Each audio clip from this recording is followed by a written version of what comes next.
And we will now take you around the world in the next 30 minutes, starting with what's happening in India.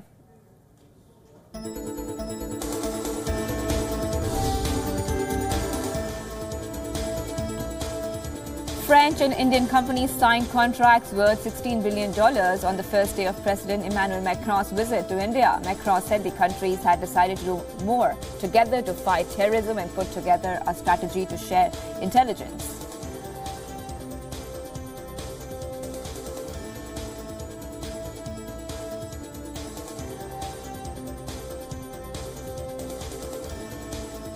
French President Emmanuel Macron said New Delhi and Paris should be strategic partners in their respective regions since they shared common interest and vision of the world.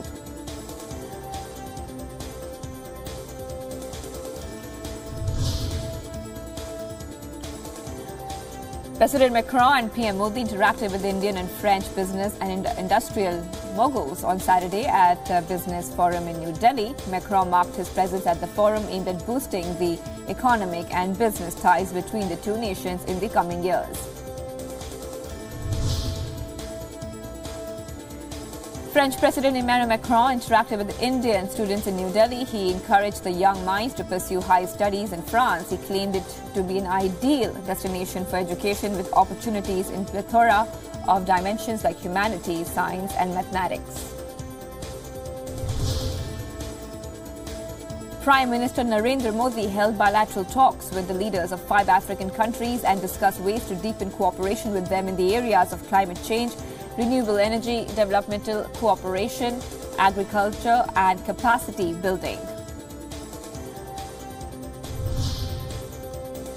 Indian President Ram Nath Kovind hosted a grand welcome followed by a dinner for the representatives of over 45 nations participating in the formal launch of the International Solar Alliance at the majestic Presidential Palace in New Delhi on Saturday.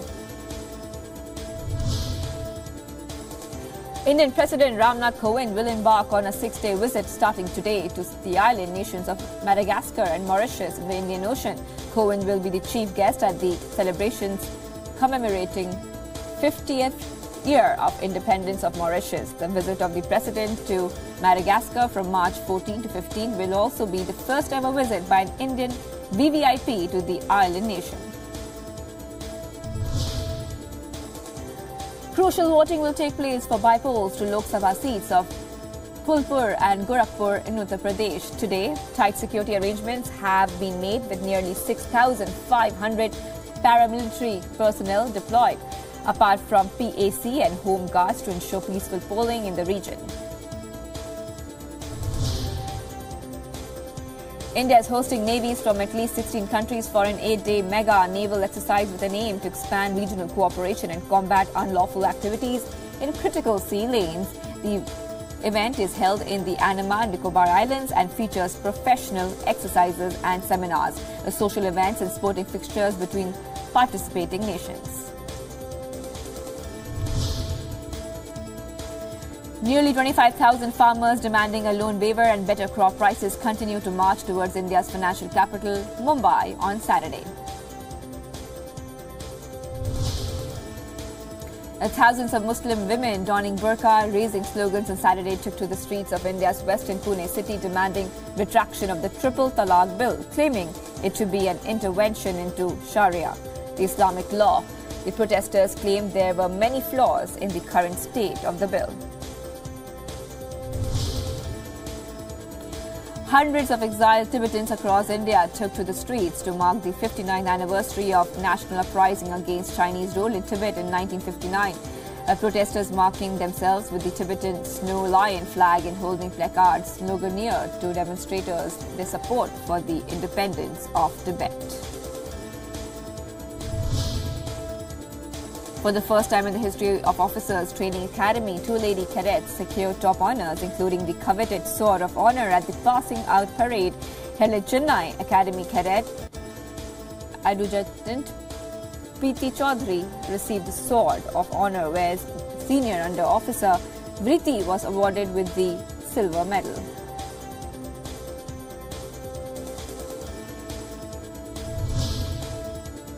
As the world awaits a prosperous dialogue between US President and the North Korean leader, Trump has predicted tremendous success in North Korea talks. He said North Korea has not conducted a missile test since November 28th of 2017 and has promised not to do so through meetings. He added North Korea wants to make peace.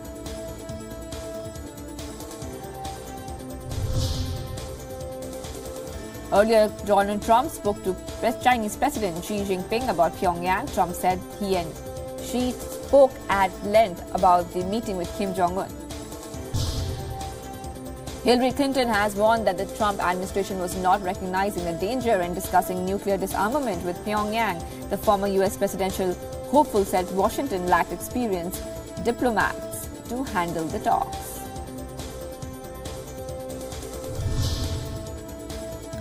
Japan's trade minister sought an exemption for U.S. imports tariffs on steel and aluminium and called for calm-headed behavior in a dispute that threatens to spiral into a trade war.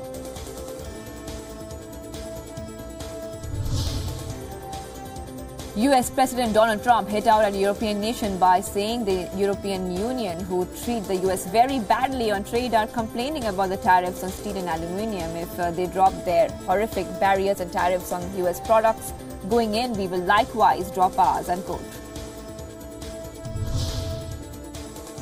U.S. Attorney General Jeff Sessions said he did not regret his decision to recuse himself from the investigation of alleged Russian meddling in the 2016 U.S. presidential elections. Russia has denied meddling in the campaign, and President Donald Trump has denied any collusion took place.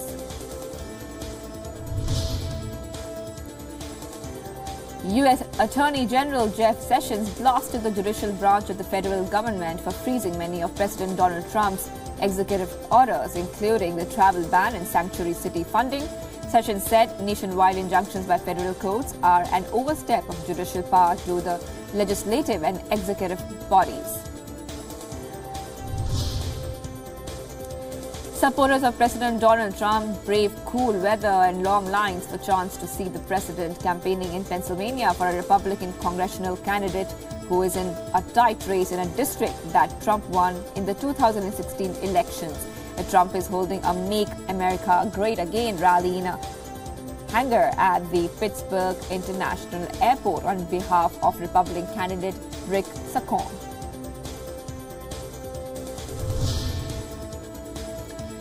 U.S. President Donald Trump will travel to the Summit of the Americas in Peru and then visit Colombia in April. It will be Trump's first visit to Latin America. He will meet Peruvian President Pedro Pablo Kuczynski and Colombian President Juan Manuel Santos.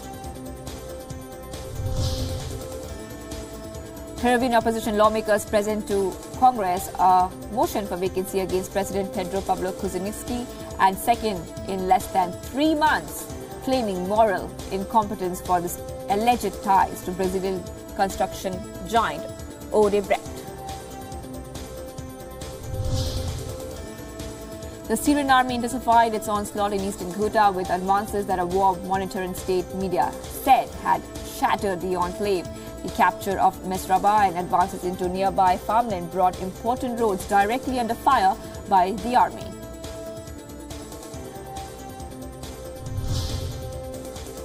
The Syrian government prepared a second humanitarian crossing for evacuating civilians from the rebel-held areas in eastern Ghouta. The new crossing, located in the Malaya Jisrin area east of the capital Damascus, has been prepared as civilians failed to escape from the first designated crossing in the Wafidin area in northeastern Damascus after coming under fire from rebels.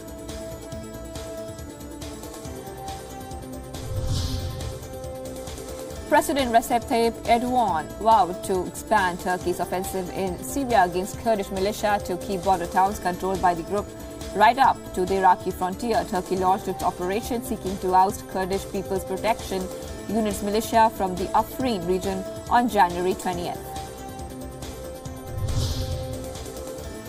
Medical staff of Idlib's Health Directorate, members of Syria's civil defense and volunteers of the Banafs NGO staged a protest in Idlib to denounce the assault by government troops and allied militia on the besieged region of the eastern Ghouta. The Syrian government said that there was no justification for any state to threaten or attack the country and denied the existence of chemical weapons. Deputy Foreign Minister said Syria absolutely denied the existence of any chemical weapons, including chlorine gas that is used to be a weapon. British police have identified more than 200 witnesses and are looking at more than 240 pieces of evidences in the investigation into a Norwegian attack on a Russian spy and his daughter. Chinese President Xi Jinping called for high-quality growth and sound political ecology as he joined a panel discussion with deputies from southwest China's Chongqing municipality at the first session of the 13th National People's Congress. A senior Chinese Islamic official has warned against creeping Islamization in the country. The official warned the Chinese Muslims of mosques that copy foreign styles and strive to practice their faith in a more Chinese way.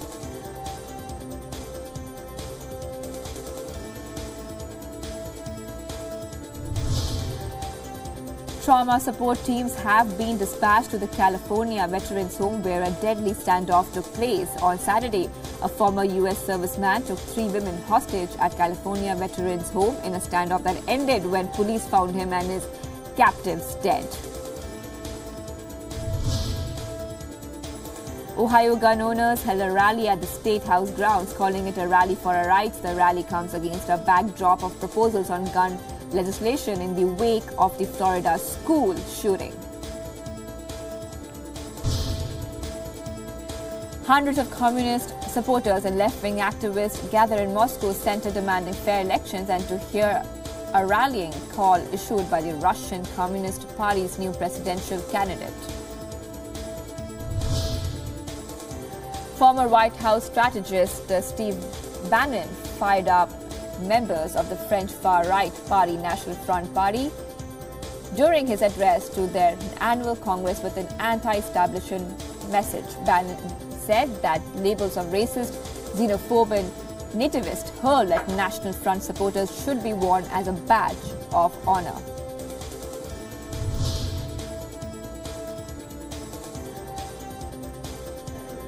National Front leader Marine Le Pen cast her ballot in her party's annual Congress in Lille as the 2-day event kicked off on Saturday. The vote concerned the proposed new statutes for the National Front, which seeks to make immigration its main policy focus and to unveil a name for the party.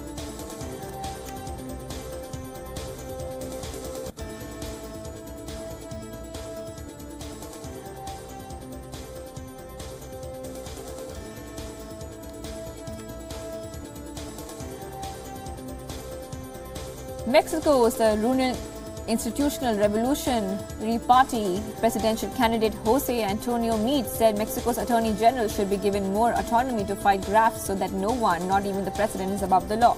Mexico's Attorney General's office has been widely criticized for moving slowly on cases that implicate the ruling party.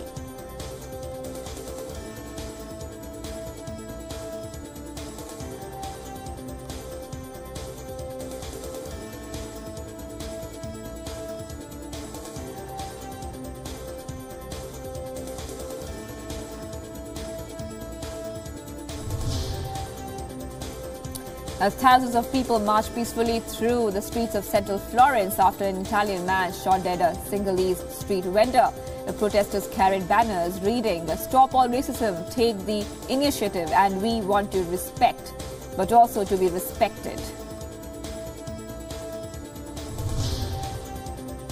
Tunisian women led a march by more than 1,000 demonstrators, including men, to demand equal inheritance rights for both sexes in the North African country. Tunisia's inheritance law is based on Islamic law, stipulating that men inherit double the amount received by women.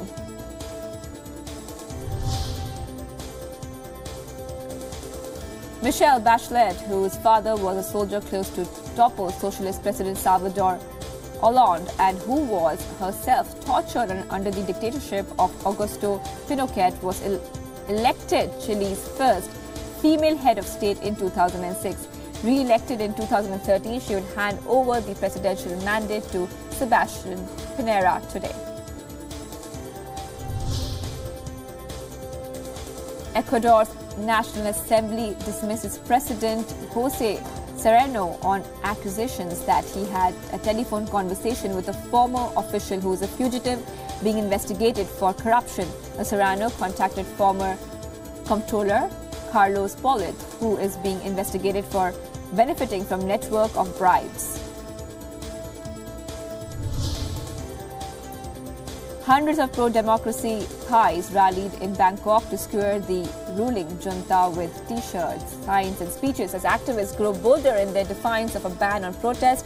The military regime has kept a tight rein on dissent since its 2014 power grab by outlawing gatherings of more than 5 people and pursuing activists in the courts.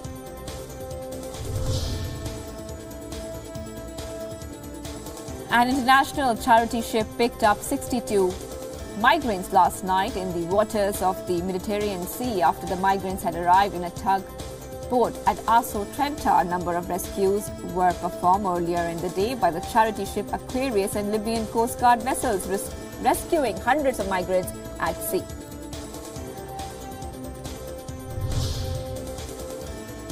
Greenpeace's ship Esperanza makes a stop in Bordeaux on its way to Brazil, where it aims to raise awareness of the Amazon reef, which it says is threatened by oil exploration by a French company.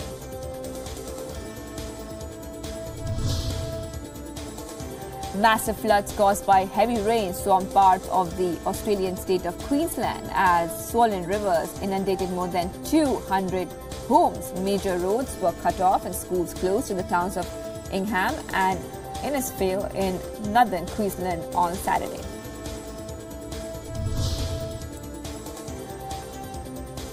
Bolivia unfurled a nearly 200-kilometer-long bright blue flag in a show of support for the landlocked country's bid to regain sovereign access to the sea.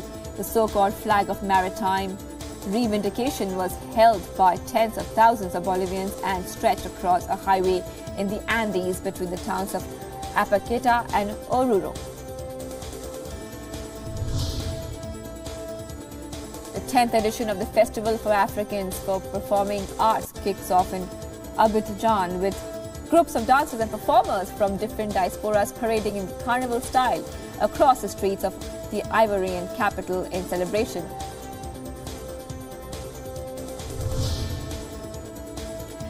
High performance and electric vehicles are offering a glimpse into the world's motoring future at the ongoing 88th Geneva International Motor Show in Geneva, Switzerland. The show has attracted more than 180 exhibitors from all around the globe and expects to welcome more than 700,000 visitors before it concludes on March 18th.